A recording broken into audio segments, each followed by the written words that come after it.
Nilagdaan na ng Quezon City Government ang implementing rules and regulations para sa magmamandato sa mga food business gaya ng restaurants at fast food chains na maglagay ng calorie count ng kanilang ibinebentang pagkain. Sakaling hindi sumunod ang mga ito, hindi raw magdadalawang isip ang lokal na pamahalaan na patawan sila ng multa at i-revoke ang kanilang business permits. Si Shino Torno magbabalita. Isa ang Chinese restaurant na ito sa Quezon City, ang kadalasang kinakainan ni Jason Salvador kasama ang kanyang pamilya at mga kaibigan.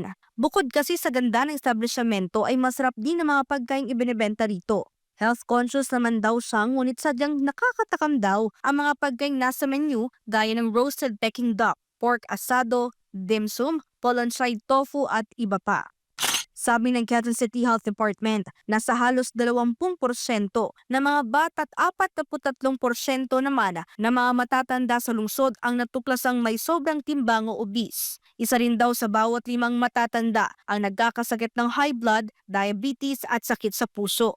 Dahil dito, nilagdaan ni Quezon City Mayor Joy Belmonte ang Implementing Rules and Regulations o IRR ng City Ordinance 3254 na nagmamando sa mga food establishment gaya ng restaurants at fast food chains na ilagay ang calorie count ng kanyang ibinebentang pagkain.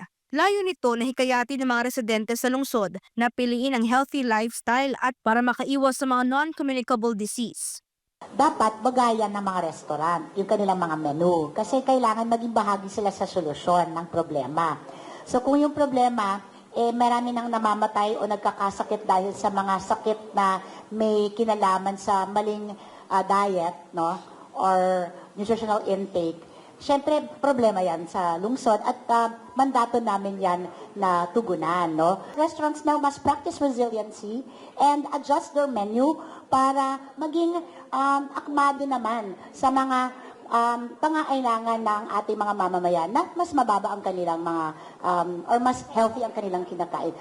Tutulong daw ang Quezon City Health Department na magbigay ng technical assistance para makasunod sa pulisiya ang mga establishmento. Epektibo raw ang naturang ordinansa sa buwan ng Disyembre ngayong taon. Kailangan nakalagay na sa mga standardized menu o yung mga pagkain niluluto araw-araw ang calorie count nito. Magte-train pa po tayo ng mga establishments or mga related groups para po mas maintindihan. Para pag nag-implementation, walang magsasabing hindi ko alam ito.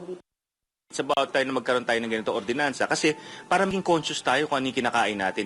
Kasunod nito, nilinaw naman ng alkalde na hindi sakop ng polisiya ang mga maliliit na negosyante, ambulant vendors at mga karinderya sa lungsod. Gayunman, kung magkukusa naman ang mga itong maglagay ng calorie label, ay maaari silang makatanggap ng insentibo mula sa lokal na pamahalaan gaya ng dagdag na puhunan. Pero para naman daw sa mga food establishment na hindi susunod sa ordinansa at pasok sa Phase 1 implementation, parusa raw ang nag-aantay. Kasama po dun sa penalties nila is yung revocation ng kanilang business permit. Pero, syempre, meron po yung protocols. Magsisimula po yan sa isang ordinance violation receipt. And then, kung within 15 days hindi sila nag-comply, isa-show cause order po natin sila. And then, kung hindi pa rin po sumunod, pwede nating i-issuehan po natin ng cease and desist. And then, kung hindi pa rin po sumunod, revocation na po ng permit and then closure order. Ang naturang calorie labeling policy ay kauna-unahang inisyatibo sa buong Southeast Asia. Para sa Diyos at sa Pilipinas kung mahal. Ito si Shina Torno, SMNI News.